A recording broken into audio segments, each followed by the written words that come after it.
이 집엔 나보다 큰 이가 없으며 주인이 아무것도 내게 금하지 아니하였어도 금한 것은 당신뿐이니 당신은 그의 아내이니라. 그런즉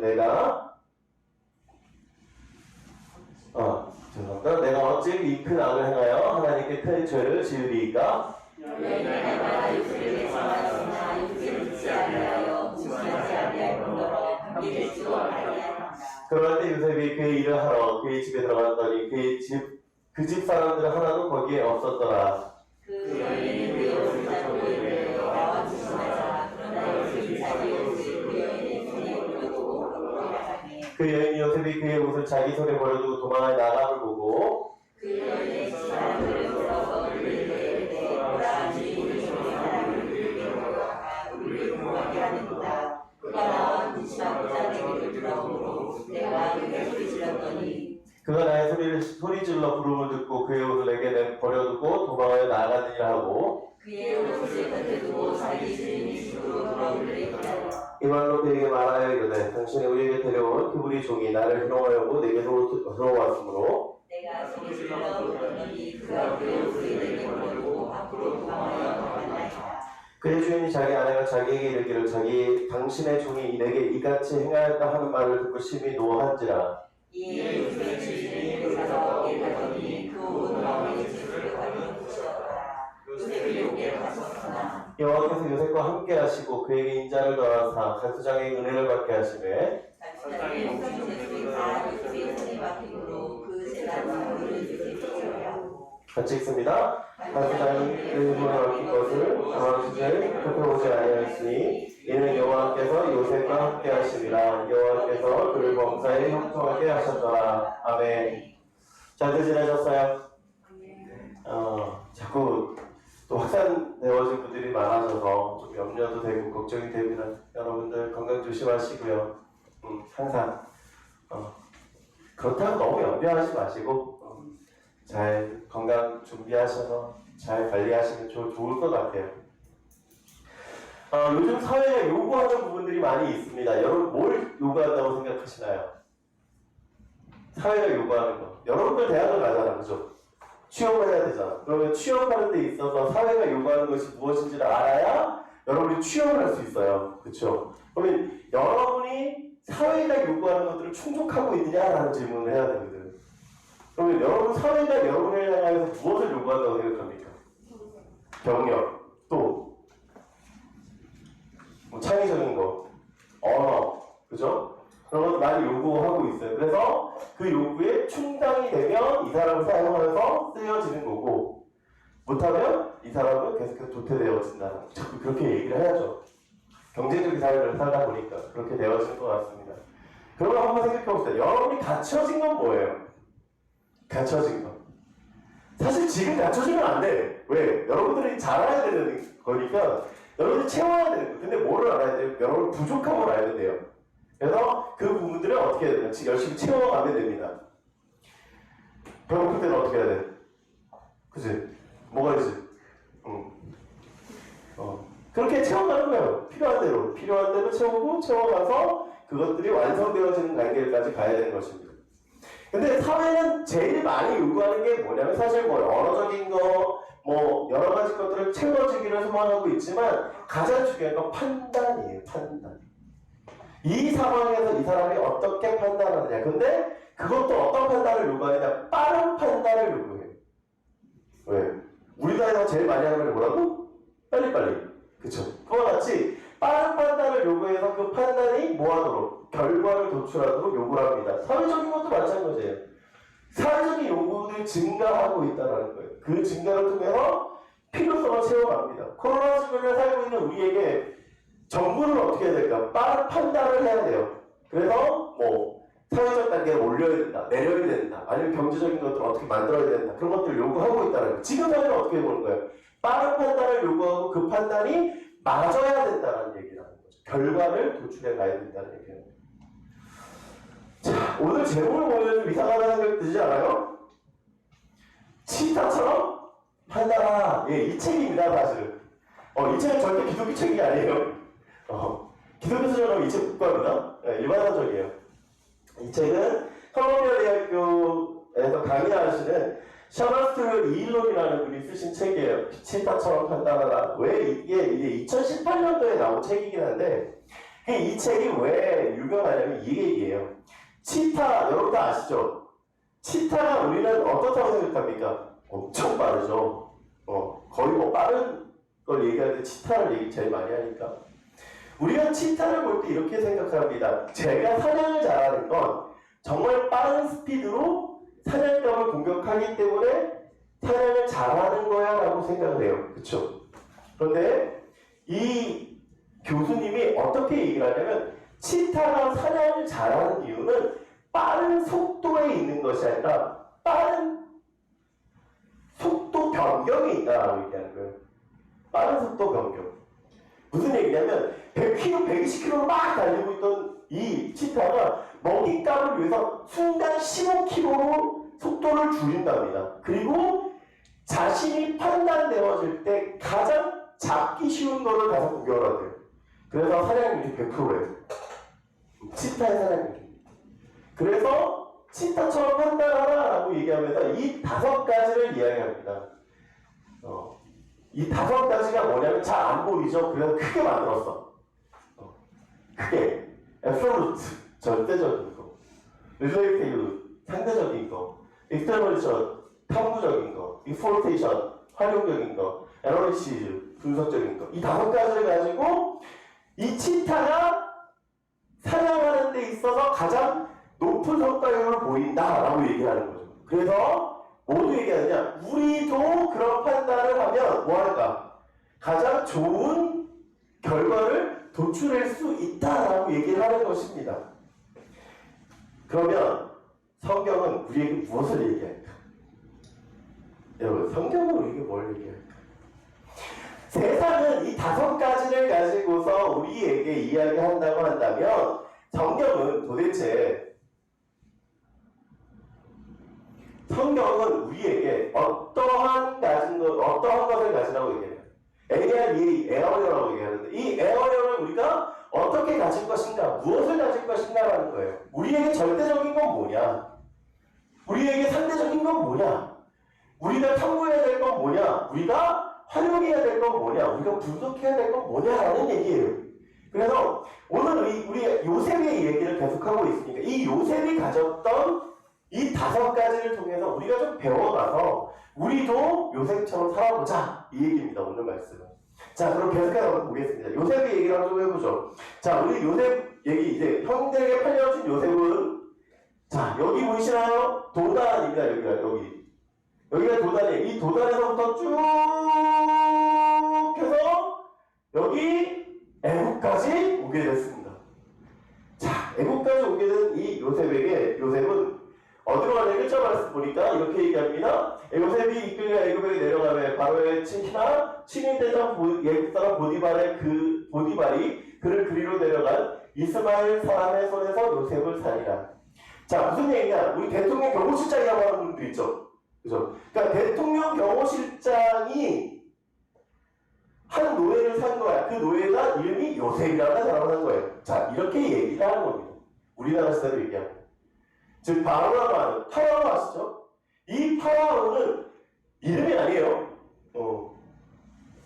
이집트 고대 왕의 직위 이름이에요. 그게 바로. 그래서 파라오, 예. 동일한 이름입니다. 성경에 나오는 바로는 왜 다 이름이 똑같아요? 예.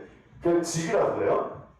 자, 그 직위에 있던 바로의 신하였던 보디발에게 요셉이 팔려갑니다. 그리고 요셉의 삶에 대해서 2절 말씀은 이렇게 얘기합니다. 어떻게 얘기해요? 한번 읽어볼까요? 여호와께서 요셉과 함께 하심으로 그가 형통한 자가 되어 그의 주인 애굽 사람의 집에 있으니. 자, 보세요. 보디발의 집에서 몇 년을 있었을까? 여러분, 몇 년을 있었을 것 같아요? 몇 년을 있었을 것 같아요? 그치, 성경을 읽으면 그런 생각 안 해봐야 합니까? 그죠? 요셉이 17살에 애굽으로 내려갑니다. 그리고 요셉이 30세에 애굽의 총리가 돼요. 그렇다면 대략 몇 년을 종살이로 있었냐면 7년 정도를 있었다고 얘기를 합니다. 7년. 그러니까 요셉이 17살에 종으로 내려가서 24살, 25살 될 때까지 그 집에서 있었다는 거예요. 자, 24살, 25살. 청년의 때까지. 근데 참 재미있게도 성경은 이렇게 짧게 이 사람의 삶을 이야기합니다. 우리 23절 한번 볼까요? 23절. 간수장 귀에서 맡긴 것을 무엇이든지 살펴보지 아니하였으니 이는 요셉 여호와께서 여성과 함께 하심이라 여호와께서 그를 범사에 형통하게 하셨더라.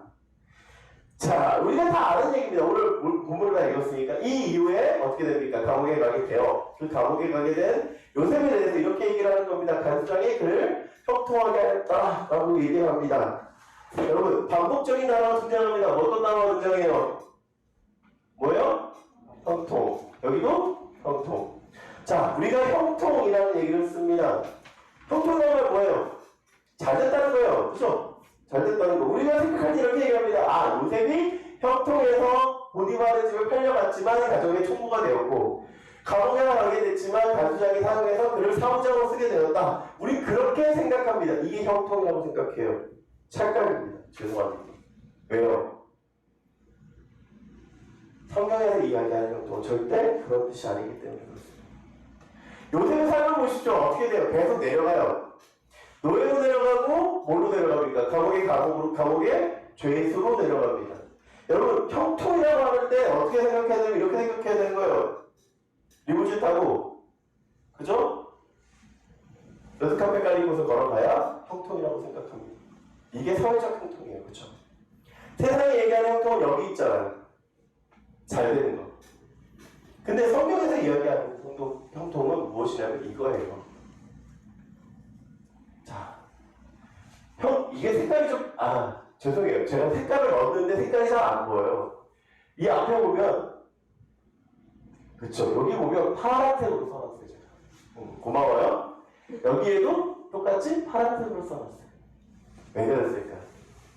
형통이라 따라해봅시다. 여호와께서 함께합니다. 형통이라 다른 데 있는 게 아니에요. 어떤 결과적인 걸 가지고 형통이라고 얘기하면 안 됩니다. 결과적인 것 가지고 하나님께서 형통하게 하셨습니다가 아니라 여호와께서 함께 하셨습니다. 그것이 나의 형통입니다예요. 다르다예요. 성경적 기준과 세상의 기준은 다르답니다. 세상의 기준은 결과적인 걸 바라봅니다. 성경적 기준은 무엇입니까? 과정이에요. 과정. 여러분이 형통하게 원하신다면 하나님과 함께 하시길 소망하십시오. 여러분이 하나님께서 이루시기를 원한다면 하나님께서 여러분과 함께 하시길 소망하십시오. 여러분, 성경에서 이야기하는 건 다른 것을 이야기하는 것이 아니라 하나님께서 일하셨습니다예요. 요셉을 통하여서 하나님이 일하십니다라는 거예요. 요셉이요, 하나님께서 일하셨으니까 가만히 있다고 생각해 봅시다. 어떻게 형통할 수 있을까요? 보이지가 않아요. 여러분, 성경 말씀 보니까 이렇게 얘기합니다. 그의 주인이 여호와께서 그와 함께 하심을 보며 또 여호와께서 그의 범사에 형통하게 하심을 보았더라. 여러분, 잘 보세요. 보디발이 형통함을 봐요. 보디발이 형통함을 봐요. 보고 또 봐요. 어떻게 할 수 있을까요? 노예로 있는 사람이 형통한 걸 어떻게 봐요? 무엇 때문에 해요? 요셉이 뭐예요? 성실함이 뭐예요? 요셉에게 어떤 걸 맡겼는데 그 일이 돼요. 그러니까 뭘 보는 거예요? 쟤는 좀 달라. 그게 보이는 거예요. 잘 돼서 잘 되는 게 아니에요. 여러분, 다시 한번 생각해요. 다시 한번 말씀드립니다. 성경에서의 형통은요, 결과적 잘됨이 아니라 뭘 본다고요? 과정을 본다고 말씀드렸습니다. 그렇기 때문에 보디발이 저 사람의 형통을 볼 때 성공했기 때문에 형통이 아니라 그와 함께 하심을 보는 거예요. 여러분, 하나님께서 여러분과 함께 하심을 여러분들이 봐야 돼요. 그냥 나는 하나님께서 함께 하셔 이러고 살아가는 게 아니라 함께 하심을 누가 얘기하냐면 다른 사람들이 보고 이야기하는 거예요. 쟤는 하나님이 함께 하셔. 쟤는 하나님이 동행하셔. 쟤는 하나님이 함께 하셔서 형통함이 보여. 그것이 우리에게 필요하다는 거예요.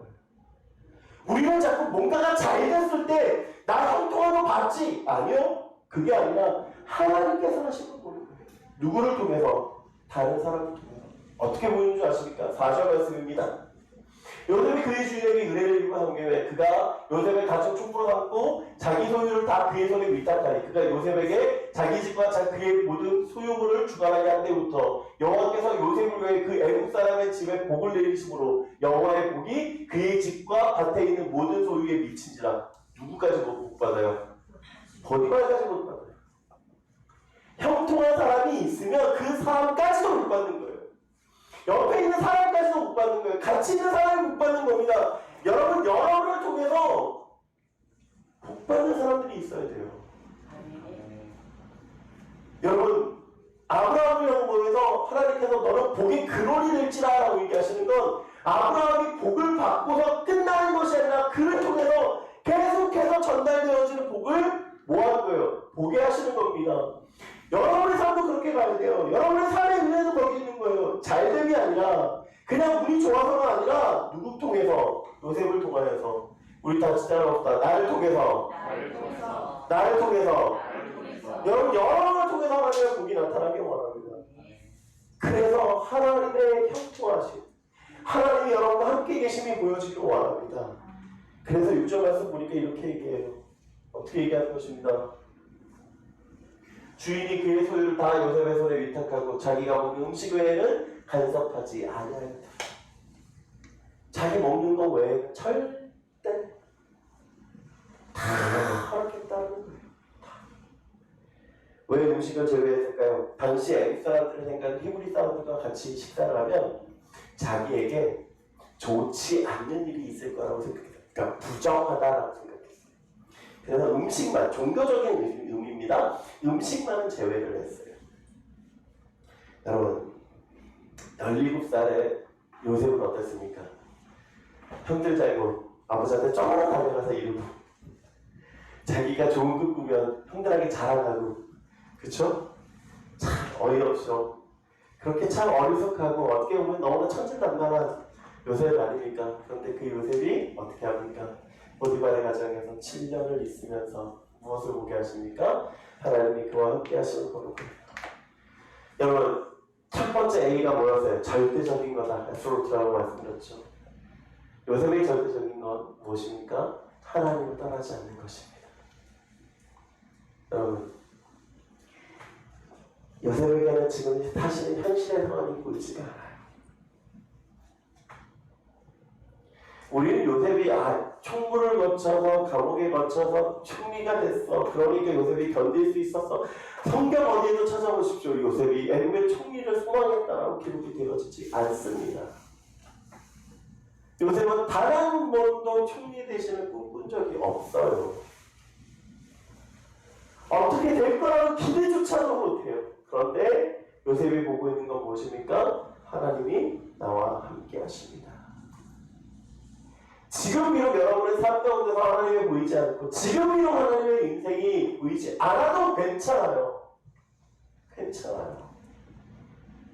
지금 비록 보이지 않아도 하나님께서 여러분과 함께 하시니 여러분 하나님 앞에 성실하고 서기를 간절히 소원합니다. 그리고 하나님은 일하고 계십니다. 어떻게 일하고 계실까요? 자, 문제는요, 전혀 다른 것에서 이루어집니다. 우리 6절 말씀 하반절부터 잠깐 보죠. 요셉은 용모가 빼어나고 아름다웠더라. 그 위에 그의 주인의 아내가 요셉에게 눈짓하다가 동침하기를 전하니. 자, 여러분, 어려움은 지난주에 어디서 온다고 얘기했어요? 어려움 어디서 와요? 누구 잘못돼서 와요? 모르고 있는 게 당연해요. 왜요? 잘못이 어디에도 없었거든요. 그쵸? 정말 모르고 있었군요. 자, 지난주에 이렇게 얘기드렸습니다. 요셉의 문제는 누구의 잘못도 아니라 하나님의 인도하심이다 라고 얘기했습니다. 그러면 이 문제도 뭐예요? 하나님의 인도하심으로 봐야 돼요. 근데 하나님의 인도하심은 어떻게 보이느냐? 첫 번째가 이거예요. 요셉은 용모가 빼어나고 아름다웠더라 라고 얘기합니다. 그리고 누가 봐요? 보디발의 아내가 봐요. 얼마나 잘생겼을까? 가끔 그런 생각합니다. 아, 도대체 얼마나 잘생겼길래. 생각해보면 성경에서 이쁘고 잘생겼다고 얘기하는데 정말 모르겠어요. 그런데 정말 예뻤던 것 같아요. 남자가 이렇게 예쁠 수 있을까? 그렇게 생각이 들 만큼 예뻤다는 것 같아요. 그리고 죄악이 하나 나옵니다. 어떤 게 등장하나요? 동침하기를 청했다. 동침하기를 청했다. 외모로 인해서 문제가 생겨요. 그런데 더 중요한 건 그 문제는 자신이 피할 수 있는 상황, 피할 수 있는 환경, 피할 수 있는 위치가 아니라 피할 수 없는 환경에서, 피할 수 없는 사람에게서부터 온다는 게 문제예요. 8절 말씀 이렇게 얘기했죠. 요셉이 거절하며 그 자기 주인의 아내에게 이르되 내 주인이 집안의 모든 소유를 간섭하지 아니하고 다 내 손에 위탁하였으니 이 집에는 나보다 더 큰 이가 없으며 주인이 아무도 내게 금하지 아니하였어도 금한 것은 당신뿐이니 당신은 그의 아내임이라. 그런지 내가 어찌 이 큰 악을 행하여 하나님께 죄를 지으리이까. 요셉이 거절을 합니다. 당당히 거절을 해요.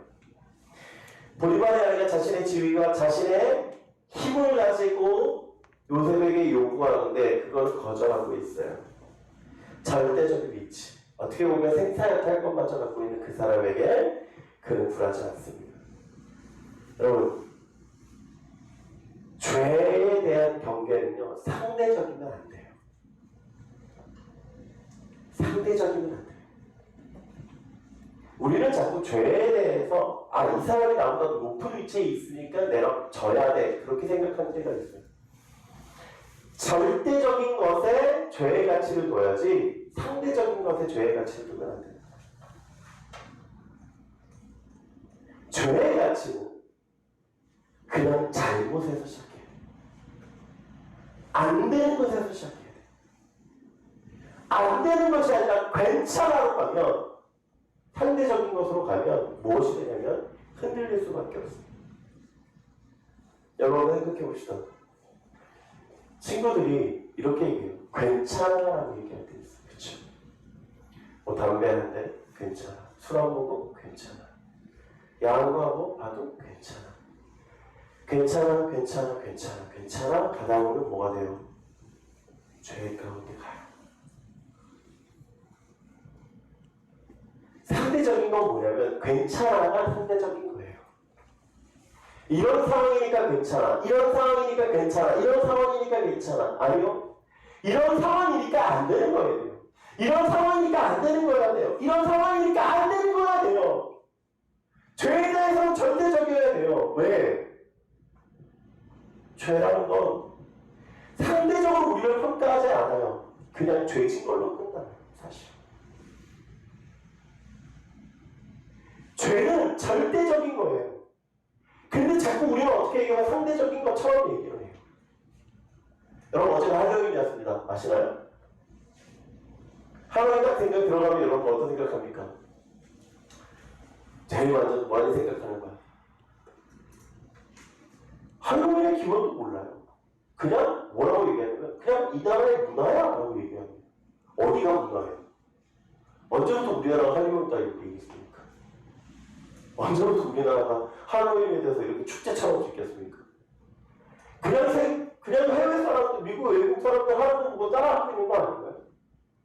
그냥 잘못하고 있는 거예요, 사실은. 근데 언제부턴가 이렇게 얘기합니다. 할로윈도 우리나라에 이제 정착할 축제고 문화라고 얘기합니다. 죄송한 얘기지만 그냥 죄예요. 죄송한 얘기지만 그냥 죄예요. 근데 그거에 대해서 생각이 없어. 조금 더 나가볼까요, 우리? 7월달 되면 하는 거 있습니다. 퀴어 축제라고. 그쵸? 들어보셨죠? 여러분, 왜 퀴어 축제가 된 줄 아십니까? 왜 퀴어 축제가 된 줄 아세요?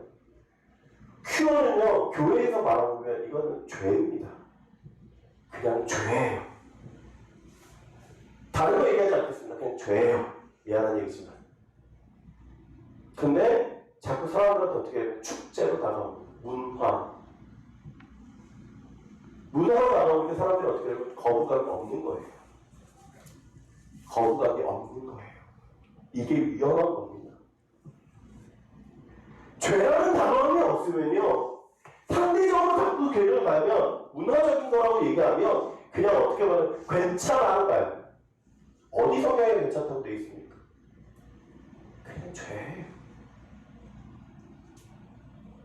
여러분, 죄에 대한 경계가 없으면, 죄에 대한 근심이 없으면, 죄에 대한 염려가 없으면, 죄에 대한 생각이 없으면 괜찮아로 가요. 괜찮아로. 아니요. 죄는 절대적인 거예요. 죄는 상대적인 게 아닙니다. 그러나 우리가 해야 될 게 있어요. 그게 뭐냐면 죄에 대해서가 아니라 죄를 피하기 위해서 죄보다 상대적으로 빨라야 돼요. 대처가. 자꾸 우리나라가 힘들어지는 이유가 뭐냐면 죄에 대한 대처가 늦기 때문에 힘들어지는 거예요. 세상은 점점 더 빨라져요. 세상은 점점 더 속도가 나가요. 그런데 문화에 대해서 늦고, 죄에 대해서 경계가 늦고, 죄에 대해서 생각이 늦고, 죄에 대한 대처가 늦으니까 자꾸 무엇이 돼요? 소잃고 외양간 고치는 일이 발생하고 있는 거예요. 여러분, 여러분의 삶에서도 마찬가지입니다. 소잃고 외양간 고치는 일이 아니라 죄보다 상대적으로 빨리 움직이십시오. 죄보다 상대적으로 더 빨리 움직여서 죄보다 앞서서 하나님 앞에 살아가기를 간절히 소망합니다. 요셉은 어떻게 살았을까요? 계속 같이 보겠습니다. 요셉이 보디발의 아내 이름으로부터 거절한 가장 큰 이유가 있어요. 거기서부터 시작해야 돼요. 왜요? 우리는 자꾸 이렇게 얘기합니다. 보디발로부터 요셉이 은혜를 받았으니까 보디발의 아내로부터 이렇게 얘기한 거야 라고 생각합니다. 근데 성경 잘 보세요. 이렇게 얘기합니다. 이 집에서 나보다 큰 이가 없으며 주인이 아무도 내게 그만하지 아니하였으니 그만하서 당신뿐이니 당신 그의 아내이라. 그런즉 내가 어찌 이 큰 악을 행하여. 여기까지만 보면 누구처럼 얘기하냐면 보디발에게 대한 보응처럼 이야기합니다. 그러나 성경이 분명히 얘기하는 것이 있어요. 무엇입니까? 하나님께 죄를 지으니까 하나님 앞이에요. 여러분, 보응이 아니라 누구의 힘이에요? 하나님의 앞이에요. 하나님 앞에 살아갈 거예요. 하나님 앞에 충성됨이에요. 하나님 앞에 어떻게 살아가야 되는지 근심하는 것입니다. 그럴 때 뭐 하는 거예요? 하나님 앞에 승리할 수 있는 것입니다. 여러분, 죄는요 얼마큼 강력한 줄 아십니까? 10절 말씀 보면 이렇게 얘기합니다. 이러니 날마다 요셉에게 청하였으나 요셉이 듣지 아니하여 동침하지 아니할 뿐더러 함께 있지도 아니하니라. 그러할 때 요셉이 그의 일을 하러 그의 집으로 들어갈 때 그의 집 사람들은 하나도 거기 없었더라. 여러분 잘 보세요. 얼마나 힘이 강력하냐면요, 끈질깁니다. 죄는 끈질기게 우리를 얽매이려고 해요. 여러분, 우리가요 남자친구하고 생각해봅시다. 작은 거 하나일 거야. 작은 거 하나. 얼마나 우리가 바로 서려고 노력합니까? 그런데 얼마든지 넘어지려고 해요. 우리 시험 기간에 핸드폰 게임 합니까 안 합니까, 여러분? 하면 안 되는 거 알잖아요. 그치? 공부해야 되는 거 알잖아요. 근데 어떻게 됩니까? 어느 순간 핸드폰 보고 있어요. 그쵸? 죄는 그렇게 끈질겨요. 우리가 바로 열심히 해보려고 해도 안 됩니다. 얼마나 힘이 강력한지 아십니까? 이렇게 성경은 얘기하죠. 그 집 사람들은 하나도 거기 없었다. 성경이 굳이 이걸 집어서 얘기하는 게 이유가 있어요. 그 집 사람들이 하나도 없었다. 왜 그럴까? 보는 사람 있어요, 없어요, 지금? 없어요. 뭐가 돼요? 그러니까 괜찮아 돼요. 아무도 안 보니까. 매일같이 요구합니다. 그리고 그 자신의 거처에 누구를 없애요? 보는 사람들은 없어요. 그리고 어떻게 합니까? 요셉을 불러. 그리고 요셉의 옷을 잡아서 이렇게 얘기합니다. 나와 동침하자. 그러나 요셉은 그 자리에서 벗어납니다. 자기 옷을 버려두고 밖으로 나갑니다. 보디발의 아내가 왜 그럴까? 힘이에요, 힘. 힘이 있으니까 뭐 한 거예요? 괜찮았어요, 자기는. 자기에게 해가 없었어요. 그래서 하는 거예요. 아무도 못 보게 하니까 괜찮았어요. 그런데 그 죄는 끊임없이 그 아내를 잡아 당기고 있다는 거예요. 요셉은 어떻게 행동합니까? 요셉은 죄에 대하여 빠르고 결단력 있는 행동을 보였어요. 어떻게 빠르고 결단력이 있었을까 볼까요? 첫 번째, 함께 있는 것조차 거절합니다. 함께 있는 것조차. 우리가 죄를 피하는 방법은 다른 데 있는 게 아니라 여기 있어요. 함께 있는 걸 거절해. 함께 있는 거. 어떤 분들이 이런 친구들이 있어요. 목사님, 친구들이 술 먹으러 가자고 하는데 어떻게 하죠? 가도 되나요? 제가 이렇게 얘기합니다. 가도 돼. 가서 술 한 마실 자신 있어요.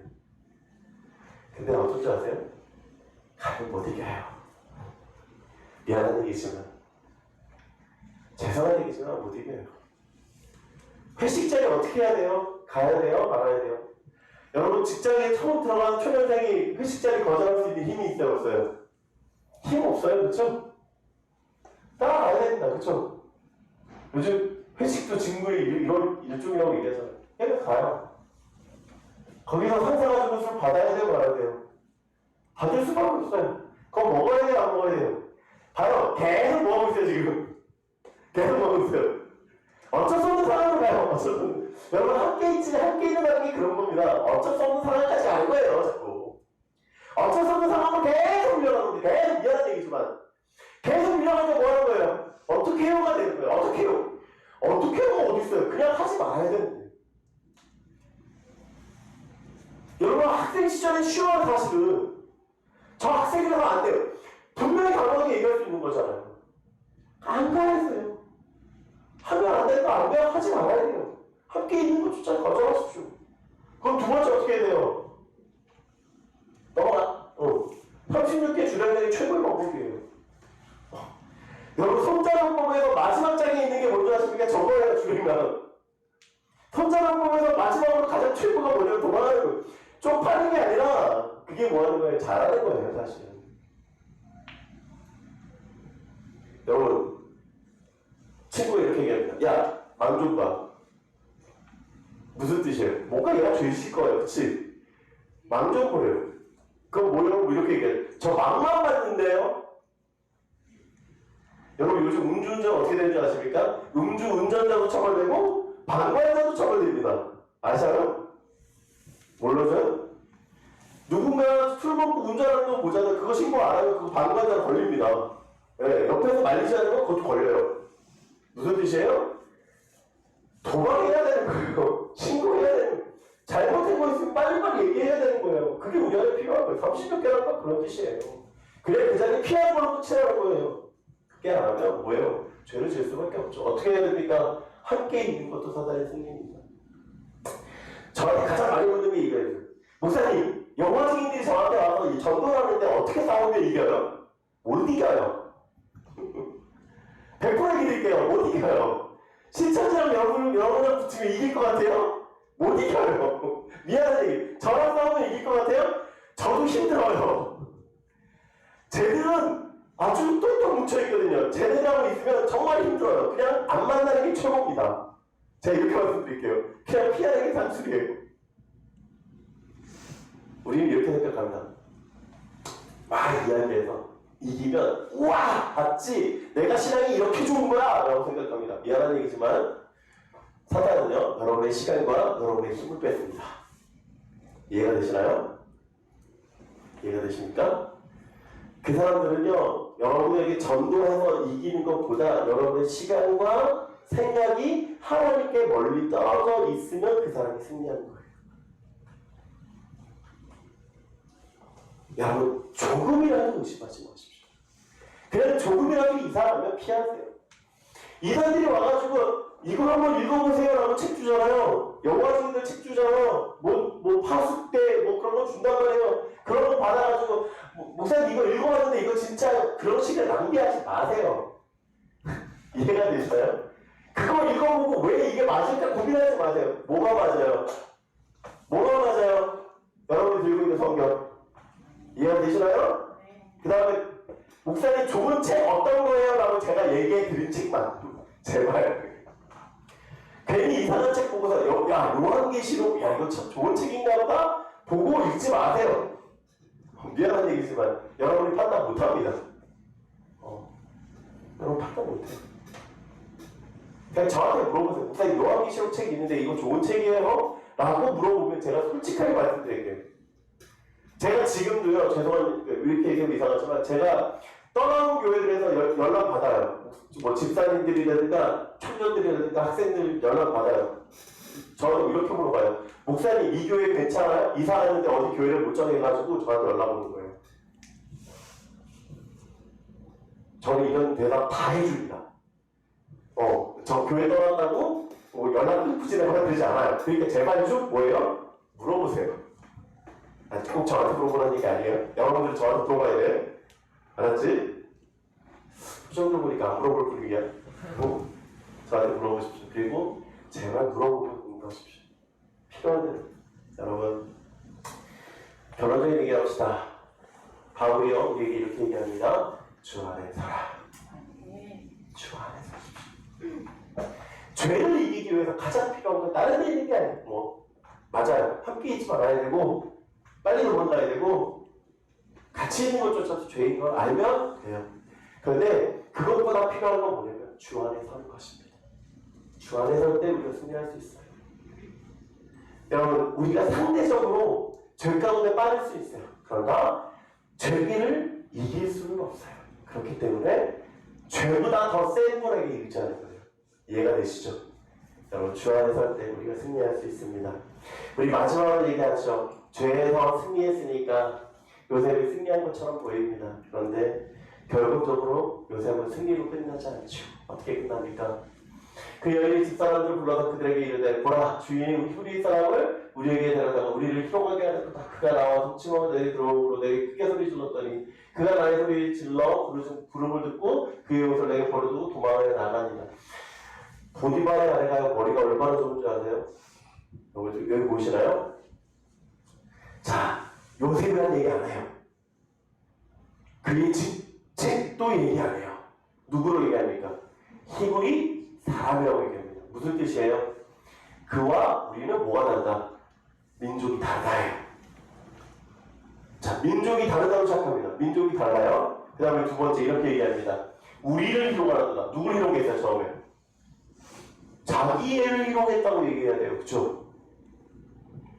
자기가 동침하다가 덮쳤으면 자기를 혐오한 걸로 봐야 돼요. 그런데 누구를 동침했다고 하는 거예요? 우리를. 여러분, 보디발의 아내는 시인이랍니다. 얼마나 힘이 대단한지 보이시죠? 민족적으로 분리시키고 공동체로 만들어버려요. 모함이라고 뭐 이렇게 하는 겁니다. 아셨죠? 사람 모함한테 이렇게 하는 겁니다. 보디발 안에서. 그렇다고 진짜 이렇게 하면 안 돼요. 자, 보세요. 보디발의 아내는요, 철저하게 증거를 가지고 제시합니다. 몇 번에 걸쳐서 성경에 보니까 보세요. 여기 보니까 그의 옷이라고 되어 있죠. 16절에 보니까 이렇게 얘기합니다. 그의 옷. 그쵸? 다시 또 18절에 그의 옷. 증거가 우리에게 뭐였어요? 그게 승리의 도구였어요. 벗고 도망가놨으니까. 근데 그게 뭐가 되는 거예요? 죄의 증거로 남는 거예요. 그걸 뭐라고 얘기하겠지? 적반하장이다라고 얘기합니다. 여러분, 적반하장이라는 뜻 알아요? 들어는 봤는데 어떤 뜻인지 몰라도 이제 아시죠? 도둑이 몽둥이 들고 매를 든다는 뜻이에요. 도리어. 이해가 되십니까? 도둑이 매를 드는 거예요. 너 이거 잘못했어. 그러고서는 이 적반하장의 모습으로 이야기합니다. 더 재미있는 건 이 보디발의 아내가 남편에게도 이렇게 얘기합니다. 어떻게 얘기해요? 자, 남편에게 그의 옷을 갖다 두고 자기 주인이 집에 동기를 기다려요. 자, 보디발의 아내가 보디발이 올 때까지 기다려요. 올 때까지 딱 기다려서 그가 딱 도착하자마자 이렇게 얘기합니다. 당신이 우리에게 내려온 히브리 종을 나를 희롱하려고 내게 들어왔으므로 내가 소리질러 불렀더니 그가 그의 옷을 내게 버려두고 밖으로 도망가 나갔더이다. 그의 주인이 자기 아내에게 자기에게 이르기를 당신의 종이 내게 이같이 행했다 하는 소리를 듣고 그렇게 얘기합니다. 자, 보디발이 집에 돌아오자마자 아내가 가서 이렇게 얘기하는 거예요. 당신이 내려온 당신은 이렇게 정말 빠르게 얘기하는 거예요. 왜요? 판단 못하도록. 보디발은요, 판단해야 되는 사람이잖아요. 그쵸? 근데 남편이라는 이유로 판단하지 않습니다. 더 중요한 건 그가 얘기하는 얘기를 막 써내니까 어떻게 해요? 판단하지 않아요. 그리고 분노합니다. 심하게 노해요. 그런데 심하게 노하는데 이상한 게 하나 등장해요. 20절. 이 요셉의 주인이 그를 잡아 옥에 가더니 그의 왕의 죄수로 가는 곳이었더라. 요셉이 옥에 갇혔으나. 왜 이 말씀이 이해가 안 되는지 아세요? 여러분들 이게 그냥 그런 거 아니야? 그리고 넘어가면 이건 못 봐. 왜 못 보느냐? 그냥 감옥에 갇히게 당연한 게 나거든. 근데 여러분 보세요. 당시 요셉은 어떤 신분입니까? 노예. 당시 요셉의 민족은 어떤 민족입니까? 자, 여기에 힌트가 있어요. 무슨 뜻이냐? 요셉은 히브리 사람이요 노예입니다. 그러면 요셉을 죽여도 아무런 문제가 되지 않아요. 더 중요한 건 이 사람은 어떤 사람이에요? 왕의 보디가드 역할을 하고 있는 시위대장이에요. 그러면 그는 모든 권력의 핵심 안에 있다고 보면 돼요. 근데 그가 어떻게 나옵니까? 그를 옥에 가둡니다. 그를 옥에 가둬요. 이게 이해가 안 되는 첫 번째. 두 번째. 옥에 가두는 데뿐만 아니라 더 재밌는 건 뭐냐면 이렇게 얘기하는 거예요. 그 옥이 어떤 옥이에요? 왕의 죄수로 가는 곳이에요. 여러분 이 왕의 죄수라는 걸 잘 보셔야 돼요. 이게 이렇게 생각하면 돼요. 일반인들이 가는 감옥이 따로 있고요. 고위 관리들이 가는 감옥이 따로 있어요. 사실은. 우리나라도 약간 그래요. 그러니까 좋은 교도소라는 게 있더라고. 그 교도소 사용을 하시는 제 동기 목사님이 하신 얘기가 정말 괜찮은, 정말 뭐 이런 분들 있잖아요. 그 어디 기업 회장님들. 그런 분들이 가는 교도소가 있대요. 이번에 그분도 가셔야 된대요. 한 전직 대통령도. 그러니까 전직 대통령분들이 이런 분들이 가시는 데가 있다는 거예요. 따로. 그분이 독방이 있대요. 좀 넓은. 혼자 지내는. 그렇게 괜찮은 옷도 있는 거예요. 여러분 이게 무슨 뜻이냐면 왕의 제수라고 하는 건요. 요셉이 갈 수 있는 곳이 아니에요. 사실은. 이해가 되십니까? 그러니까 요셉은 사실 어디로 가야 돼요? 그냥 죽든지 더 안 좋은 방법으로 가는 게 맞는 거예요. 근데 성경은 어떻게 얘기하고 있어요? 요셉이 왕의 방으로 가는 거예요. 근데 더 재밌는 성경의 사실이 하나 또 있어요. 여러분이 일기를 써봅시다. 일기를 써요. 그러면 요셉이 7년 동안 있었던 노예 생활이 길까요? 아니면 지금 이 보디발의 아내의 사건이 길까요? 어떤 게 더 길 것 같습니까? 7년 동안 있었던 일이 더 길 것 같지 않아요? 일기를 쓸 때? 그쵸? 근데 성경을 보세요. 2절로 끝나요. 그쵸? 2절 딱 한 절로 끝나잖아. 요셉이 그렇게 배웠더라. 그렇게 끝이에요. 더 웃긴 거. 자, 20절이잖아요. 그리고 23절까지 감옥에 있었던 이야기를 기록을 합니다. 약 4년에서 5년 정도 감옥에 있었거든요. 근데 5년 동안에 있었던 이야기를, 약 2년 동안에 있었던 이야기들을, 정확히 얘기하면 2년이거든요. 2년 동안에 여기 있었던 이야기들을 3절로 끝나요. 감옥에서 해야 할 말이 얼마나 많겠어. 그쵸? 왜 그랬을까? 왜 이런 일이 있었을까? 그걸로도 최소 한 주절이 갈 텐데 3절로 끝나요.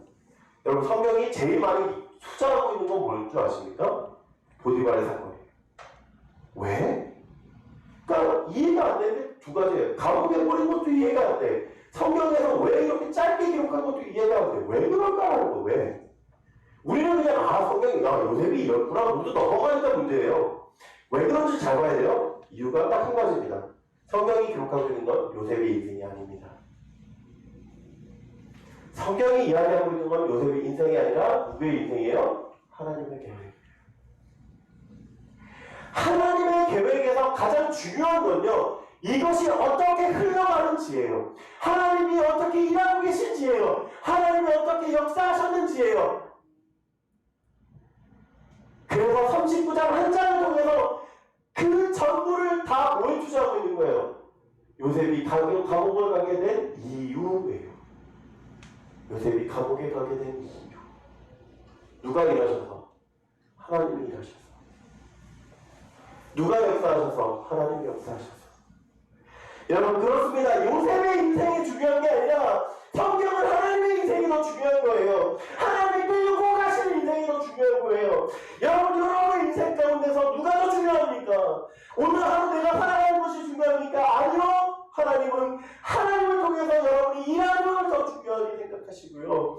여러분을 통해서 하나님이 어떻게 일하셨는지를 보이시는 게 더 중요하고요. 하나님이 여러분을 통해서 역사하신 것이 더 중요하다는 사실입니다. 그렇습니다. 우리는 요셉을 통해서 하나님을 탐구하는 거예요. 하나님을 분석하는 거예요. 하나님이 일하심을 보는 겁니다. 그러므로 나도 하나님께서 역사하고 계심을 고백하는 거예요. 그때 뭘 고백하는 것입니까? 하나님이 일하십니다. 을 고백하는 것입니다. 말씀을 정리하고자 합니다. 예수님께서 제자들을 이제 따로 두 명씩 보내시는 사건이 마태복음 16장에 10장에 기록이 되어 있어요. 그 10장에 보내시면서 이렇게 얘기하십니다. 보라 내가 너희를 보내보니 양을 이리 가운데로 보낸 것 같도다. 그러므로 너희는 뱀같이 지혜롭고 비둘기같이 순결하라. 예수님은 지금 우리에게도 동일하게 말씀하십니다. 뱀같이 지혜롭고 비둘기같이 순결하라. 여러분 죄 가운데서 승리하는 방법은 다른 것에 있는 것이 아니라 지혜롭고 순결할 때 가능합니다. 여러분 지혜로움이 무엇입니까? 순결함이 무엇입니까? 쉐는 키에르 코어라는 쉐는 키에르 케코어라는 분이 있어요. 이분이 누구냐면 잘 못 들어봤을 거예요. 여러분 키에르 케코르라는 분 혹시 들어본 적 있습니까? 이분은 덴마크 철학자이고요. 덴마크의 종교 철학자로 가장 유명한 실존주의 철학자예요. 실존주의 키에르 케고르 아니면 키에르 케고어라고 이제 왜 그러냐면 그 덴마크 어가 영어로 번역될 때 키에르 케고르라고 해가지고 옛날에는 키에르 케고르가 꽤 많이 되는데 지금은 두 개 다 써요. 키에르 케고어 이게 대만식 발음이고 키에르 케고르 이것도 영어식 발음입니다. 이분이 막 이제 좋은 명언들 많이 남기셨는데 여러분이 추천해주고 싶은 책이 하나 있어요. 자, 따라해봅시다. 스스로 판단하라. 이분이 쓰신 책인데요. 이분이 베드로전서 4장 7절을 가지고 만물의 마지막이 가까웠으니 그러므로 너희는 정신을 차리고 근신하여 기도하라고 하는 그 제목을 가지고 술 취한 기독교인이라는 이름을 가지고 쓴 책이 이 스스로 판단하는 책이에요. 조금 어려워요. 쉽지 않아요. 그런데 좀 여러분들이 정말 하나님 앞에 어떻게 살아야 되는가 근심이 되면 이 책을 좀 보았으면 좋겠어요. 도움이 좀 될 책이에요. 정말 괜찮은 책입니다. 이 스스로 판단하는 책. 자, 이 책에서 이분이 마지막에 쓴 글을 여러분과 같이 나누고 오늘의 말씀을 정리하고자 합니다. 같이 한번 읽어볼까요? 시작! 주여, 주님은 모범이시며 구속자이십니다. 결국 구속자이면서 모범이 주님입니다. 그래서 분투하는 자가 절망하여 산자토막이 날 때, 모범이신 것에 의기소침할 때 구세주를 다시 일으켜 세우십니다. 그 순간에도 주님은 계속 분투하게 하는 모범이 되십니다. 여러분 이 말씀이 여러분에게 힘이 되기 원합니다. 우리는 어떻게 보면 세상을 살아가는 분투자입니다. 우리는 세상과 싸워서 승리해야 되는 분투자입니다. 그러나 우리가 죄 가운데 넘어질 수 있고 죄 가운데 쓰러질 수 있습니다. 우리가 맨날 요셉처럼 승리할 수 없습니다. 그러나 모범되신 그리스도께서 우리와 함께 하심으로 우리를 뭐하게 되는 거예요? 다시금 분투하게 합니다. 그런 뜻입니다. 여러분 분투하십시오. 그리고 승리하십시오. 요셉처럼 여러분은 하나님 승리할 줄 믿습니다. 기도하겠습니다. 사랑하는 하나님 감사합니다. 우리에게 연약한